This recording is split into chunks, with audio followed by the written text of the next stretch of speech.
तो ममता बनर्जी का बड़ा आरोप, अखिलेश यादव को जबरदस्ती हराया गया, ईवीएम की फॉरेंसिक जांच हो। तो आपको बता दें, टीएमसी प्रमुख और पश्चिम बंगाल की मुख्यमंत्री ममता बनर्जी ने बड़ा आरोप लगाया है कि यूपी में बीजेपी ने ईवीएम की मदद से जीत हासिल की है। उन्होंने ईवीएम की फॉरेंसिक जांच कराने की मांग की है।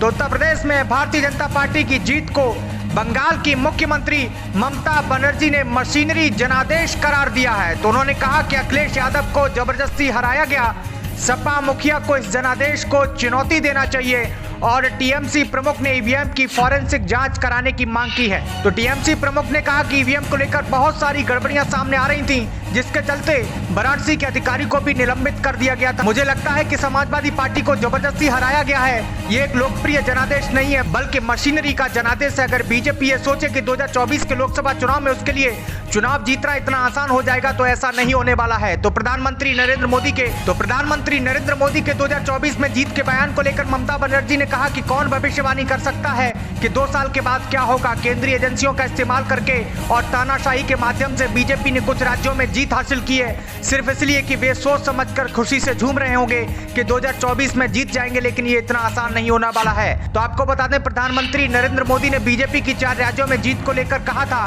कि मैं आज ये कहूंगा कि 2019 के चुनाव नतीजों के बाद कुछ पॉलिटिकल ज्ञानियों ने कहा था कि 2017 के नतीजों ने 2019 के नतीजे तय कर दिए। मैं मानता हूं कि इस बार भी वो यही कहेंगे कि 2022 के नतीजों ने 2024 के नतीजे तय कर दिए।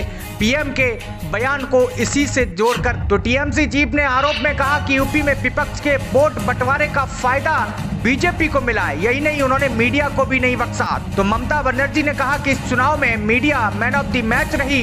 कोलकाता में मौजूद पत्रकारों से तृणमूल कांग्रेस की मुखिया ने कहा कि आप लोगों ने इतना प्रचार किया कि बीजेपी को ज्यादा काम नहीं करना पड़ा। तो उन्होंने अखिलेश यादव को भी कहा कि वो निराश न हो, हताश न हो, बल्कि खुलकर सामने आए और बीजेपी का हम लोग मिलकर कड़ा मुकाबला करेंगे। तो आइए अब आपको सुनाते हैं क्या कुछ कहा ममता बनर्जी ने।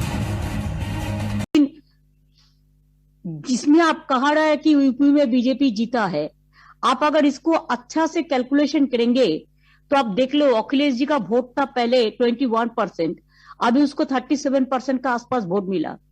वो लोग जब गवर्नमेंट में बनाया था अखिलेश, तब भी उसका वोट परसेंटेज था, सो फार I know 36% something. Akhilesh ji का आसन 78 बढ़ा और बीजेपी का लॉस हुआ, 54 आसन सीट लॉस हुआ। और इतना उधर में क्या है, उधर में मेरे को जो लगा कि इतना ईवीएम का खिलाफ में कंप्लेन हुआ and Banaras DM is also suspended, so far I know, I have seen the paper. So if a DM is suspended because of his EVM machine को उठाने के लिए, तो EVM मशीन को छुपाने के लिए, तो ये तो बहुत बड़ा ये ग्रीवांसेस है। हमको लगता है अखिलेश को हरा दिया गया है।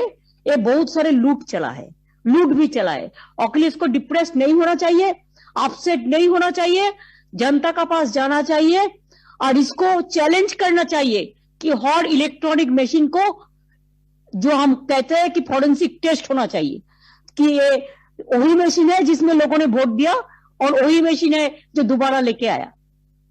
जो पंजाब में नहीं हुआ कि पंजाब में आपका वर्कर्स प्रोटेक्ट किया है, हमारा इधर में भी यही करने चाहते थे। हमारा इधर में भी हम लोग मशीन को गार्ड करते हैं, लेकिन यूपी में गार्ड करने का कोई तरीका नहीं है।